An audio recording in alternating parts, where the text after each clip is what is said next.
Hello students, welcome back to the learning of mean deviation, the second sequence, the second part of the learning in mean deviation.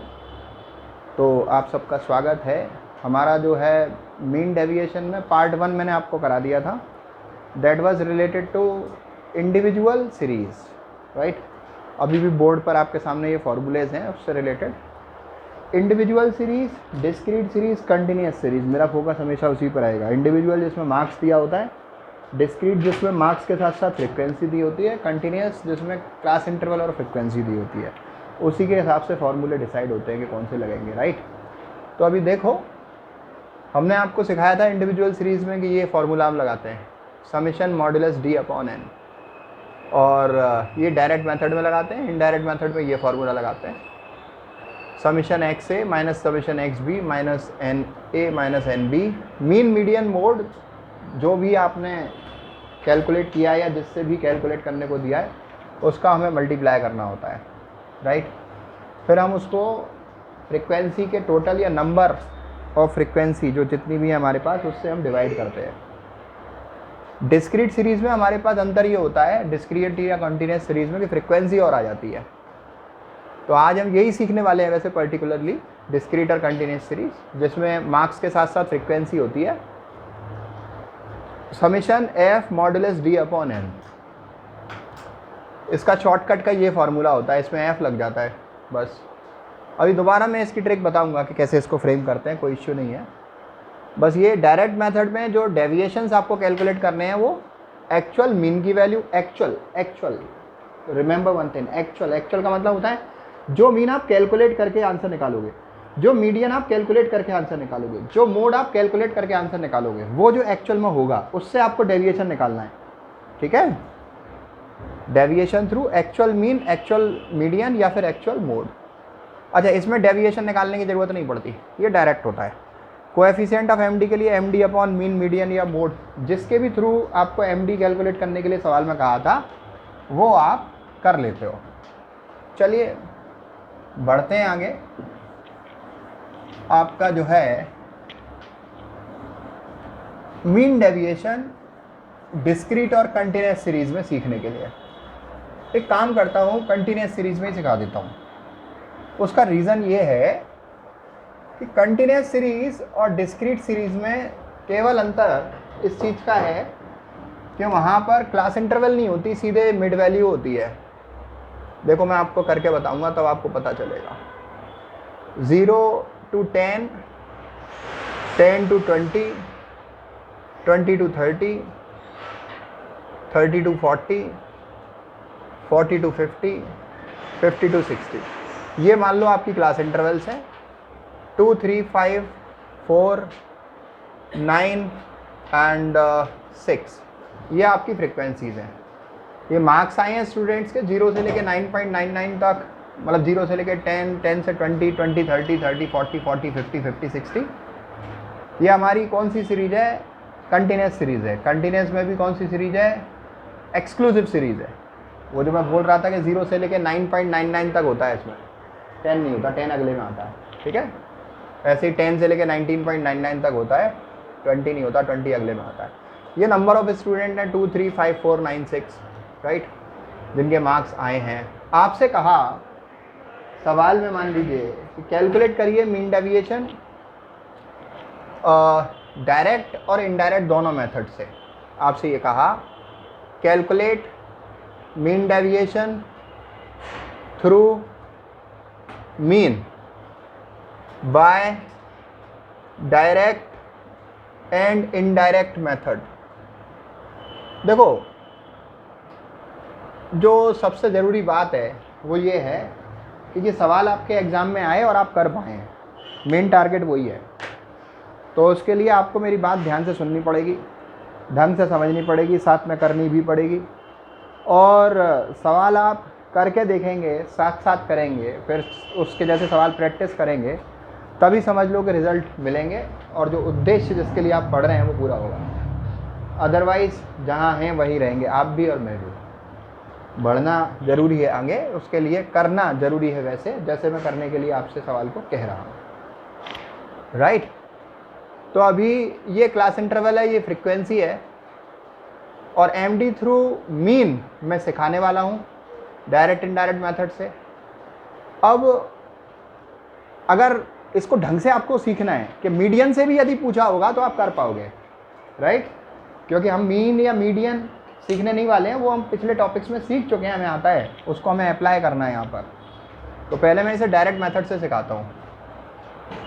तो जो मैं कह रहा था कि क्या डिफरेंस है डिस्क्रीट और कंटिन्यूस सीरीज में, वो अभी क्लियर होगा, ध्यान से सुनना है। 0 to 10, 10 से 20, 20 से 30, पहले मैं डायरेक्ट मेथड से कर रहा हूँ। डायरेक्ट मेथड का दूसरा नाम long cut method, long cut method का दूसरा नाम कठिन मेथड, हार्ड मेथड, राइट। अभी 30 से 40, 40 से 50, 50 से 60। हमारे पास कैलकुलेटर क्योंकि अलाउ है तो होना चाहिए पास में। फिर इसके बाद फ्रीक्वेंसी 2, 3, 5, 4, 9, 6। देखो, अगर ये कंटिन्यूस सीरीज है तो क्लास इंटरवल और फ्रीक्वेंसी होगी आपके पास। अगर ये डिस्क्रीट सीरीज है तो क्लास इंटरवल की जगह मार्क्स होंगे। मार्क्स कैसे आते हैं? ऐसे आते हैं, इन दोनों की मिड वैल्यू मार्क्स होते हैं। 0 और 10, 10 हो जाएंगे, 2 से डिवाइड करोगे तो 5 आ जाएंगे। इन दोनों को ऐड करो, 10 और 20, 30/2, 15। ऐसी 20, 30, 50/2, 25, फिर 35, फिर 45, फिर 55। कैसे कर पा रहा हूँ? इन दोनों को जोड़ रहा हूँ और 2 से डिवाइड कर रहा हूँ। 50 + 60 जोड़ा तो आया 110, और फिर 2 से डिवाइड किया तो आया आपका जो है 55। इसी तरीके से 40, 50, 90/2, 45। अगर कंटिन्यूस सीरीज होगी तो ये आपको दिया होगा क्लास इंटरवल और फ्रीक्वेंसी, राइट। फिर आप मिड वैल्यू निकालोगे x। लेकिन अगर डिस्क्रीट सीरीज होगी तो क्लास इंटरवल नहीं दिया होगा, ये दिया होगा x और f। फिर आगे सेम सवाल सोल्व होगा, ये मैं बताना चाह रहा हूँ। तो अगर आप ये वाला सवाल सीख लोगे तो डिस्क्रीट और कंटिन्यूस दोनों का पर्पस सोल्व हो जाएगा। तो आप ढंग से इसको सीखो, राइट। अभी क्योंकि मेरे को मीन फाइंड करना है तो x का f में इंटू कर लेते हैं। 2 5 = 10, 15 3 = 45, मल्टीप्लाई करना है x का f में, सिंपल। 25 5 = 125, 35 4 = 140, 45 का 9 में इंटू करना है तो 405 आना चाहिए, 405। 55 का 6 में इंटू करना है, 330 आना चाहिए। इसको ऐड कर लीजिए, समेशन x f कर लीजिए। तो ये सब ऐड करके देखूंगा मैं, 405, 330 एंड 140, 125, 55, मतलब 45 और 10 मैंने डायरेक्ट जोड़ दिया, 1055, राइट। अभी मैं फ्रीक्वेंसी का टोटल करता हूँ तो ये n हो जाएगी। 3 and 2, 5 and 5, 10 and 4, 14 and 9, 23 and 6, 29 it is. अभी देखिए मीन की वैल्यू कैसे फाइंड करेंगे। समेशन XF/n 1055/29, 1055 को 29 से डिवाइड कर दीजिए। अब ये देखिए, ये ही समस्या है जो ये सामने दिख रही है मुझे।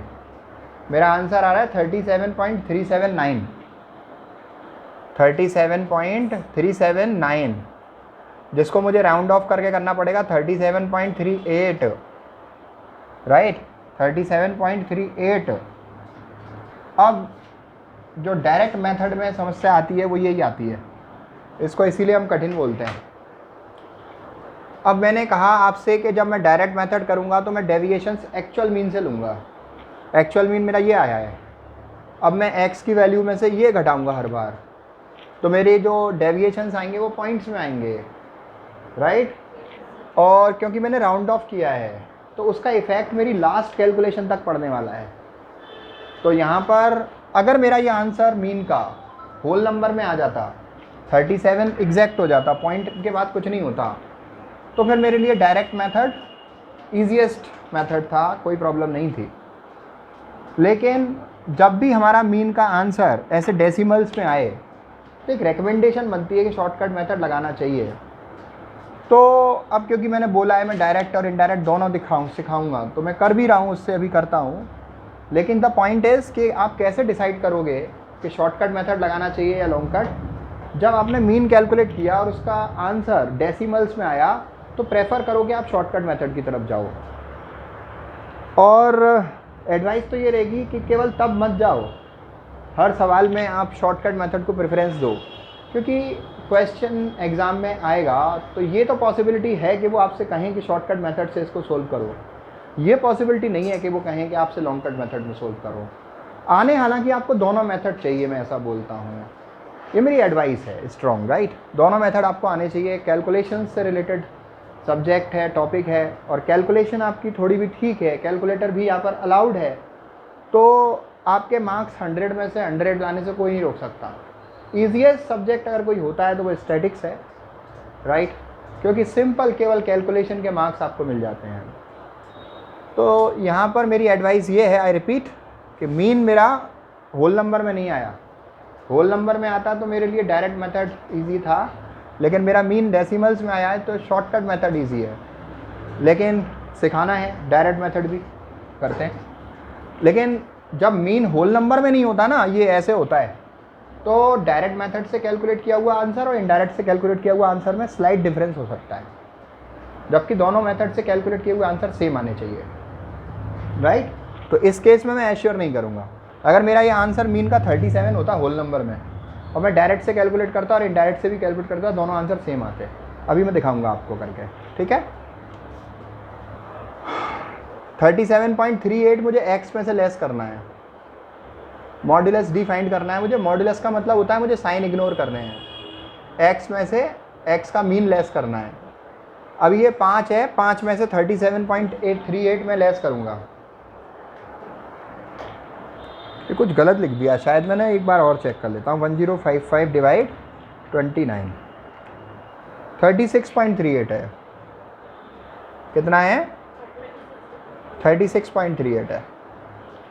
अब देख लीजिए कि मुझे x की वैल्यूज़ में से 36.38 लेस करना है, तो मैं 5 में से 36.38 लेस करूँगा तो मेरा आंसर आएगा 31.38 माइनस में, लेकिन मुझे साइन इग्नोर करना है, तो मैंने साइन इग्नोर कर दिया। मॉड्यूलस का मतलब होता है साइन इग्नोर करना। थोड़ा क्विकली थोड़ा इसको अब समझें आप। 15 में से मुझे 36.38 लेस करना है, 21.38 हो गया। फिर इसके बाद 31.38 हो जाना चाहिए। फिर इसके बाद भाई 15 में से मैंने 36.28 लेस किया, दोबारा देख लेता हूँ। 15 माइनस 36.38, 21.38, ठीक है। अब 25 माइनस 36.38, 11.38, यस यस 11.38। अभी ये भी मेरा माइनस में आएगा, लेकिन साइन इग्नोर करना है मुझे, क्योंकि मॉड्यूलस लगा हुआ है। मॉड्यूलस का मतलब होता है साइन इग्नोर करिए, प्लस माइनस कुछ मत लिखिए। अब मैं 35 में से इसे लेस करूँगा, 1.38 आएगा। अब मैं 45 में से इसे लेस करूँगा, 8.62, यस 18. आप समझ लीजिए ये x की वैल्यूज़ में से मैं मीन लेस कर रहा हूँ, सिंपल, और कुछ नहीं कर रहा हूँ। अभी मेरा एक स्टेप बढ़ेगा। अब f मॉड्यूलस d, मतलब मॉड्यूलस d की वैल्यूज़ में मुझे f का मल्टीप्लाई करना है। 31.38 मल्टीप्लाई बाय फ्रिक्वेंसी का कॉलम, ये इन दोनों कॉलम का मल्टीप्लाई होना है f का मॉड्यूलस d में। 2 × 31.38 मीन्स 62.76, हाँ, एंड देन 3 का इंटू 21.38 में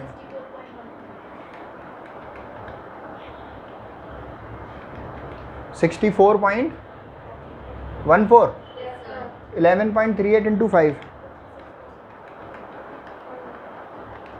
56 पॉइंट, एंड 1.38 इंटू 4, हाँ,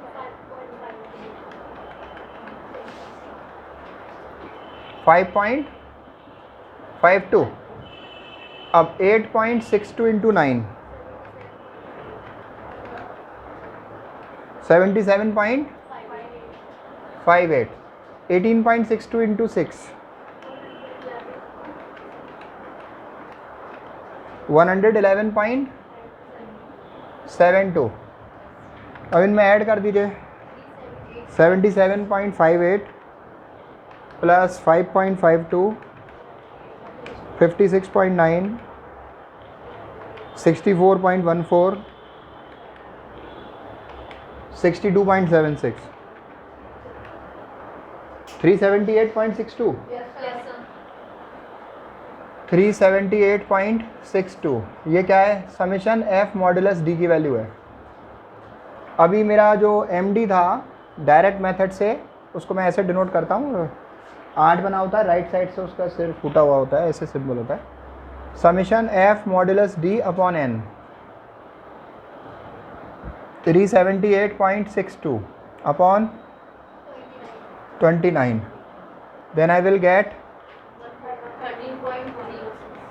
13.06 राउंड ऑफ करके. अभी मुझे अगर कोएफिशिएंट निकालना है, कोएफिशिएंट ऑफ एम डी, तो दैट इज़ एम डी की वैल्यू को मुझे मीन से डिवाइड करना है. M D 13.06 divided by 36.38, 0.358. अब ये चेक करते हैं कि हमारा आंसर शॉर्टकट मेथड से ये सेम आ रहा है या स्लाइट डिफरेंस आ रहा है. वैसे मुझे पूरी उम्मीद है कि स्लाइट डिफरेंस आएगा. उसका रीज़न मैंने आपको बता दिया कि जो मीन की वैल्यू थी ना, वो होल नंबर में नहीं है, डेसिमल्स में है. This is a very big reason, जिसकी वजह से स्टार्टिंग में से ही मेरा सजेशन आपको ये था कि आप इसे शॉर्टकट मेथड से करो. लेकिन क्योंकि सिखाना है कि साहब डायरेक्ट से कैसे करते हैं और इनडायरेक्ट से कैसे करते हैं, इसलिए आपको ये सिखाया जा रहा है. अभी इसके बाद शॉर्टकट मेथड से ये पूरा सॉल्यूशन आप समझिए. बहुत ध्यान से समझना, क्योंकि ये एक सवाल जो मैं समझा रहा हूँ that is more than enough. इसमें मैं कुछ नहीं छोड़ रहा. दोनों मेथड समझा दिए, दोनों सीरीज़ का काम कर रहा है. ढंग से सुनना है. दोबारा लिख रहा हूँ पूरा. देखिए, इनडायरेक्ट मेथड लिखूँगा. इनडायरेक्ट मेथड, जिसको हम कहते हैं shortcut method, beautiful method, right, easy method. Class interval is there 0 to 10, 10 to 20, 20 30, 30 40, 40 50 and 50 60. Then we have frequency with us, which is 2 3 5 4 9 6. Then what we have, wait a minute, ये वाला थोड़ा column बड़ा बनाना है. And then what we have x का value, जो mid value है, इन दोनों को जोड़कर, लोअर लिमिट अपर लिमिट दोनों को जोड़कर 2 से डिवाइड करके आया था. 5 15 25 35 45 55. अभी मुझे fx भी चाहिए. fx निकाल लेता हूँ. वो मल्टीप्लाई करके आएगा इन दोनों का. 10 45 125 140 405 330. अभी इसका टोटल नहीं करने वाला हूँ मैं, और वैसे मीन निकालने के लिए तो करना पड़ेगा आपको.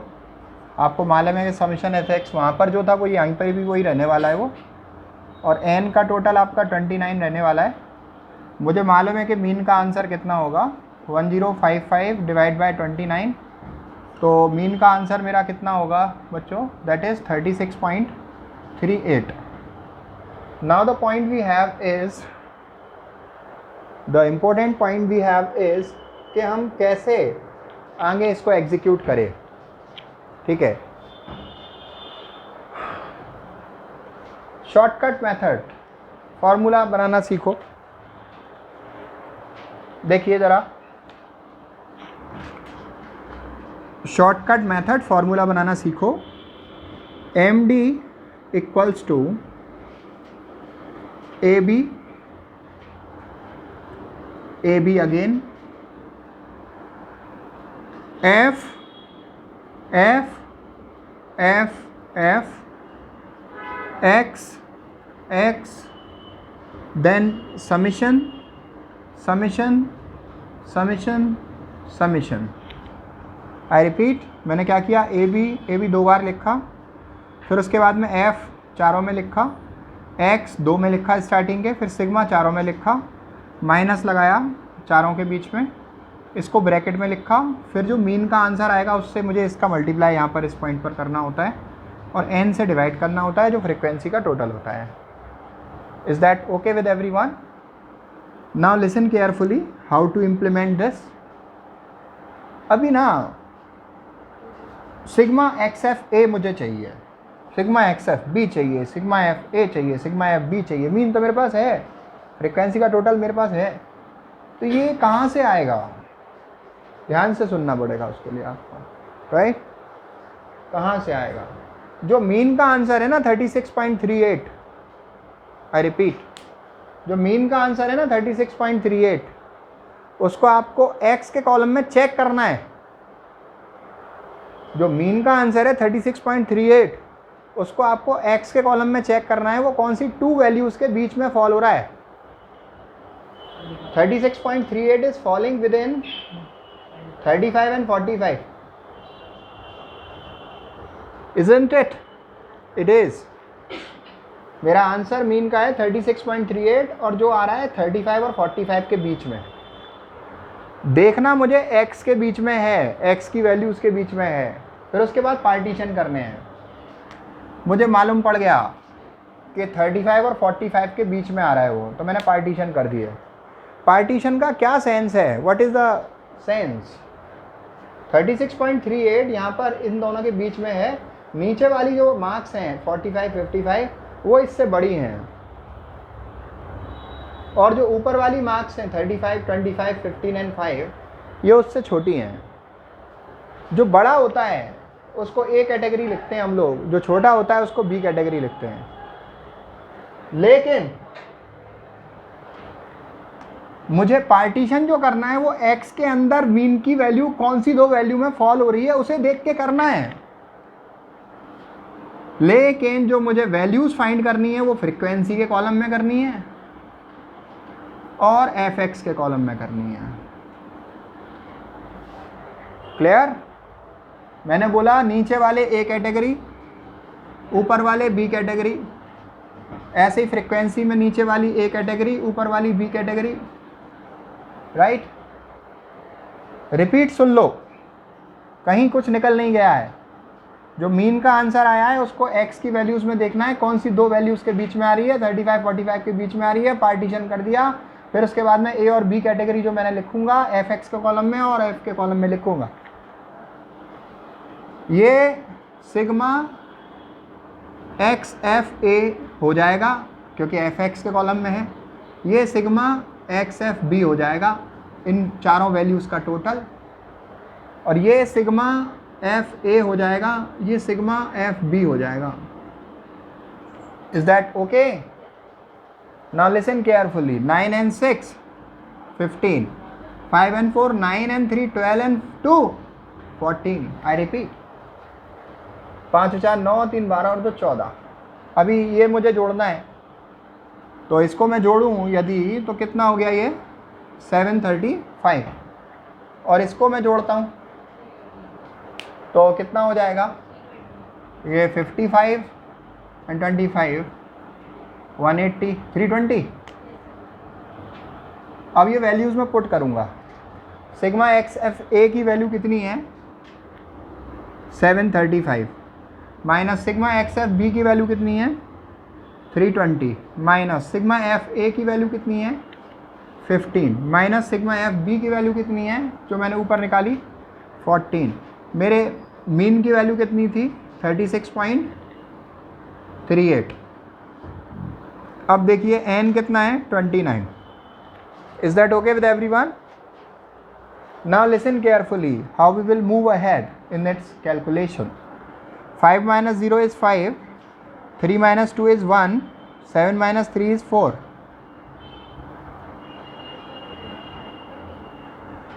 Minus 15 minus 14 is 1 into 36.38 upon 29 equals to 36.38 का 1 में मल्टीप्लाई करके उसे 415 में से लेस करना है।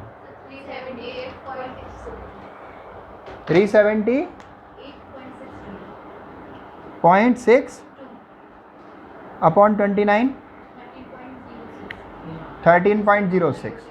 This is a core incidence के डायरेक्ट मेथड से और इनडायरेक्ट मेथड से आंसर आपका सेम आया है। मेरे को उम्मीद था कि कुछ डिफरेंस आएगा स्लाइट, उसका रीज़न मैंने आपको तभी बता दिया कि आंसर डेसिमल में था, इसके आगे भी वैल्यूज़ थी, मैंने उसको राउंड ऑफ किया था। और डेसिमल्स से लेके जब हम डेविएशन निकालते हैं, इस मीन को इसमें से लेस करते हैं, तो बहुत सारी कैलकुलेशन पॉइंट्स में होती हैं। अब हम उसको राउंड ऑफ करते हैं, तो जिसकी वजह से आंसर जो आएगा उसमें स्लाइट उसका डेसिमल्स का डिफरेंस हमें को देखने को मिल सकता है, तो उसके लिए हमें तैयार रहना चाहिए। लेकिन क्योंकि आपके सामने सवाल किया है और डायरेक्ट मेथड से किया है तो यही आंसर है, और इनडायरेक्ट से किया है तो भी यही आंसर है। इसके बाद अगर मुझे इसका शॉर्ट वो करना होगा कोएफिशिएंट ऑफ एमडी, तो वो एमडी को मुझे मीन से डिवाइड करना होगा, सिंपल। क्लियर? यहाँ तक ये सीखने के बाद पार्ट 1 पार्ट 2 एमडी का आपका टॉपिक ख़त्म हो गया। अब हम आगे सीखेंगे यदि तो इनका रिलेशन सीखेंगे या फिर स्क्यूनेस सीखेंगे, राइट? स्क्यूनेस सीखेंगे जो डिस्पर्जन का नेक्स्ट टॉपिक होता है। तब तक के लिए आप इसको न केवल करिए बल्कि प्रैक्टिस करिए, numericals, example. Keep learning, keep growing. Thank you so much.